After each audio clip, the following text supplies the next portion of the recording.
രാവിലെ പടച്ചട്ടയൊക്കെ അണിഞ്ഞ് മധുരയിലെ മോണോപോൾ ഹോട്ടലിലാണ്. എന്നോടൊപ്പം പടച്ചട്ട അണിയാൻ ബ്ലാക്കും ഉണ്ടായിരുന്നു. ബ്ലാക്കിൻ്റെ പ്ലാൻ അനുസരിച്ച് ഇന്ന് രാവിലെ മധുരയിൽ നിന്നും ഞങ്ങൾ സ്റ്റാർട്ട് ചെയ്ത് ചെല്ലാൻ പോകുന്നത് ഊട്ടിയിലേക്കാണ്. അതാണ് ഞങ്ങളുടെ ഫൈനൽ ഡെസ്റ്റിനേഷൻ. ഫൈനൽ ഡെസ്റ്റിനേഷൻ അല്ല, ഫൈനൽ ഡെസ്റ്റിനേഷൻ. അങ്ങനെ മധുരയിലെ തിരക്കുകളിലൂടെ വണ്ടികൾക്കിടയിലൂടെ നൂണ്ട് ഹൈവേ ലക്ഷ്യമാക്കി ഞങ്ങൾ നീങ്ങി. അധികം വൈകാതെ ഒരു ഫ്ലൈ ഓവറിനടിയിലൂടെ ഞങ്ങൾ ഹൈവേയിലെത്തി. പിന്നെ പിടയ്ക്കാൻ തുടങ്ങി. ആദ്യത്തെ ലക്ഷ്യം ഡിണ്ടിഗലാണ്. ഞാൻ പറഞ്ഞിരുന്നല്ലോ, മിഷൻ ജിഗർതാണ്ട എന്ന പേരിനോടൊപ്പം ചേർത്ത് വായിക്കാവുന്ന മറ്റൊരു പേരാണ് ഡിണ്ടിഗൽ ബിരിയാണി. പോകുന്ന വഴി ഡിണ്ടിഗൽ ഒരു ഡെസ്റ്റിനേഷനൊക്കെ ഞങ്ങൾ കണ്ടു. അവിടെ ചെന്ന് നല്ല ഡിണ്ടിഗൽ ബിരിയാണി കഴിക്കണം. അവിടെയുള്ള ലോക്കൽസിനോട് ഞങ്ങൾ ചോദിച്ചു, ഏറ്റവും നല്ല ബിരിയാണി, ഡിണ്ടിഗൽ ബിരിയാണി എവിടെ കിട്ടും? അവർ പറഞ്ഞു, വേണൂസ് ഹോട്ടൽ.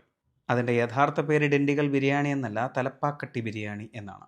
ആ കടയിലേക്ക് കയറിയപ്പോൾ തന്നെ സകലതും തകർക്കുന്ന ഒരു കിടുക്കാച്ചി മണമാണ് വന്നത്. അങ്ങനെ ഇലയൊക്കെ വെച്ചു, നല്ല ചൂടുവെള്ളം ഒഴിച്ചു, ബിരിയാണി എത്തി. ഫസ്റ്റ് സൈറ്റിൽ ഒരെണ്ണം കൂടി ഓർഡർ ചെയ്യേണ്ടി വരും എന്നാണ് ഞങ്ങൾക്ക് രണ്ടുപേർക്കും തോന്നിയത്. പക്ഷേ അത് അങ്ങനെയല്ല എന്ന് പിന്നീടേ മനസ്സിലായിട്ടുള്ളൂ. നന്നായി വെന്തിട്ടുള്ള സോഫ്റ്റ് സ്പൈസി മട്ടൻ ബിരിയാണി. അതിൻ്റെ കൂടെ ഒരു ചെറിയ ഗ്രേവി കൂടി ചേർത്തിരുന്നു. അതൊരു വെജിറ്റബിൾ ഗ്രേവിയാണ്. അത് എന്തിനാണ് ഇതിന് ഒഴിച്ചതെന്നുള്ളത് ഞങ്ങൾക്ക് രണ്ടുപേർക്കും മനസ്സിലായില്ല. പക്ഷേ ആ ഗ്രേവി കൂട്ടിയിട്ട് ഈ മസാല ചേർത്തുള്ള ബിരിയാണി മിക്സ് ചെയ്ത് ഉരുള കഴിക്കുമ്പോണ്ടല്ലോ, എൻ്റെ സാറേ ഒരു രക്ഷയില്ല.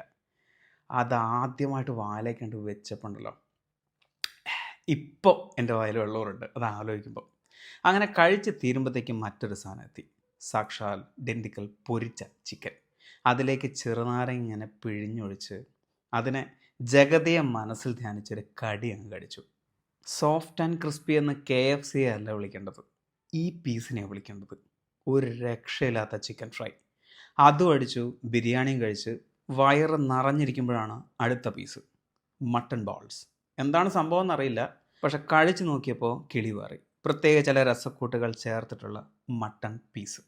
തന്നതിനേക്കാൾ വൃത്തിയായി ഇല മടക്കിയപ്പോൾ ഒരു പ്രത്യേക സന്തോഷം. അങ്ങനെ വയറൊക്കെ നിറച്ച് നേരെ വിട്ടു അടുത്ത destination, the final destination Ooty. ഡിണ്ടിഗലിൻ്റെ തിരക്കൊക്കെ പതിയെ ഒഴിഞ്ഞു തുടങ്ങി. ഞങ്ങൾ വീണ്ടും ഹൈവേയിലെത്തി. സ്വാഭാവികമായും വണ്ടിക്കും വിശക്കുന്നുണ്ടാവുമല്ലോ. അങ്ങനെ വണ്ടിക്കും അത്യാവശ്യത്തിന് ഭക്ഷണം കൊടുത്ത് ഞങ്ങൾ വിട്ടു. ഈ നൻപകൽ നേരത്ത് മയക്കം എന്ന സിനിമയെ ഓർമ്മിപ്പിക്കും വിധം പല ലൊക്കേഷനുകളും ഞാൻ കണ്ടു. അത്തരത്തിലുള്ള ഊടുവഴികളിലൂടെയൊക്കെ ആയിരുന്നു ഞാൻ കറങ്ങിത്തിരിഞ്ഞ് ചെന്നത്. അങ്ങനെ ഏതോ ഒരു സ്ഥലത്ത് വെച്ച് ഞങ്ങൾ ഒന്നു ചേർന്നു, ഒരു ചായ കുടിച്ചു. പിന്നെ ഞങ്ങളുടെ ഒരേ ഒരു ലക്ഷ്യം ശബരിമല അല്ല, ഊട്ടിയായിരുന്നു. അങ്ങനെ അവിടെ നിന്ന് ക്ലൈമറ്റ് മൊത്തം മാറി. ഒരു ചെറിയ തണുപ്പൊക്കെ വന്നു തുടങ്ങി. ഇനി ഇവിടുന്ന് അങ്ങോട്ടേക്ക് ഊട്ടി വൈബ്, അതാ വിദൂരതയിൽ സഖ്യനെ നമുക്ക് കാണാൻ പറ്റും. അങ്ങനെ അതാ അടിത്തട്ടിലേക്ക് ഞങ്ങളുടെ ഇരുകാലികൾ കയറിക്കൊണ്ടേയിരിക്കുന്നു. മുന്നിൽ ചീറിപ്പാഞ്ഞുകൊണ്ടിരിക്കുന്ന ബ്ലാക്ക് ഓരോ ഹെയർ പിൻ വളവ് വരുമ്പോഴും എനിക്ക് വീഡിയോ ഷൂട്ട് ചെയ്യണം എന്ന നിർദ്ദേശങ്ങൾ തന്നുകൊണ്ടേയിരുന്നു. കാരണം റൈഡിങ് ഇങ്ങനെ ആസ്വദിച്ച് വരുന്ന സമയത്ത് നല്ല തണുപ്പുള്ള കാഴ്ചകളൊക്കെ കണ്ട് ഹെയർ പിൻ വളവുകൾ തിരിയുന്ന സമയത്ത് GoPro ഓണാക്കാൻ മറന്നുപോകും. ഇന്നത്തെ ദിവസം ഇനി എന്തൊക്കെ കാര്യങ്ങൾ ഷൂട്ട് ചെയ്യാനുണ്ട് എന്നത് കൃത്യമായിട്ട് അറിയാത്തത് കൊണ്ട് തന്നെ മുഴുവൻ സമയവും GoPro ഓണാക്കി വെക്കാൻ പറ്റില്ല. അങ്ങനെ മെല്ലെ മെല്ലെ വെളിച്ചം താണു തുടങ്ങി. ബ്ലാക്കിൻ്റെ പ്ലാൻ അനുസരിച്ച് ഏതാണ്ട് ഒരു 5:30 ആകുമ്പോൾ ഊട്ടിയിലെത്തും എന്നുള്ളതായിരുന്നു. ഊട്ടിയിൽ ഞങ്ങളുടെ അടുത്ത പാർട്ട്ണറായ അഖിലാണ്ട ബ്രഹ്മം കാത്തിരിക്കുന്നുണ്ട്.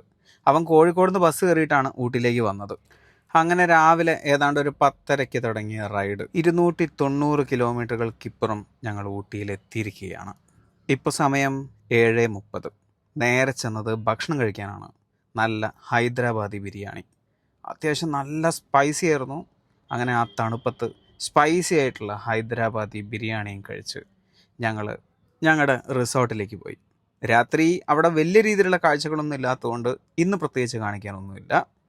ഈ രാത്രിയിലെ തണുത്ത യാമങ്ങളെ കീറിമുറിക്കാൻ വേണ്ടി ഒരു നെരുപ്പോട് സെറ്റാക്കി ഞങ്ങൾ 3 പേരും പഴയ കഥകളൊക്കെ അയവിറക്കി അങ്ങനെ ഊട്ടിയിൽ